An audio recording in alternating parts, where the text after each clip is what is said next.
IPhone నుండి smart టీవీకి screen mirroring ఎట్లా చేసుకోవాలి, ఐఫోన్లో ఉన్న మూవీస్ని స్మార్ట్ టీవీలో ఎట్లా చూడాలి ఎక్స్ప్లెయిన్ చేస్తాను. ఐఫోన్లో ఉన్న సెట్టింగ్స్ ఓపెన్ చేయండి. ఓపెన్ చేసిన తర్వాత దీంట్లో పర్సనల్ హాట్స్పాట్ అని ఉంటుంది, దీన్ని ఆన్ చేసుకోవాలన్నమాట. చూడండి, నేను ఇక్కడ అలో అదర్స్ టు జాయిన్ అని ఉంది, దీన్ని ఓపెన్ చేసుకోవాలి. కింద మనం ఐఫోన్లో హాట్స్పాట్ ఆన్ చేసామన్నమాట.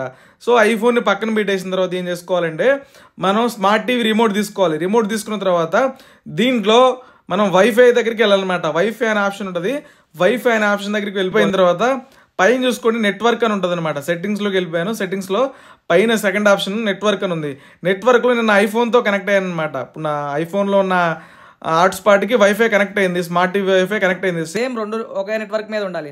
ఉన్న తర్వాత తీసుకున్న తర్వాత ఏంటంటే నోటిఫికేషన్ బార్ని ఇట్లా కిందకి డ్రాగ్ చేయండి. కిందకి డ్రాగ్ చేస్తే ఇక్కడ స్క్రీన్ మిర్రరింగ్ అని చెప్పేసి ఇట్లా బాక్స్ ఉంటుంది. లాంగ్ ప్రెస్ చేయండి, మన స్మార్ట్ టీవీ వస్తుంది అనమాట. దాని మీద ట్యాప్ చేసుకోవాలి. మీ టీవీ మోడల్ ఏదైతే అది వస్తుంది దాని మీద ట్యాప్ చేస్తే ఐఫోన్లో ఉన్న స్క్రీన్ అనేది మన టీవీలోకి వస్తుంది అనమాట. మీకు అక్కడ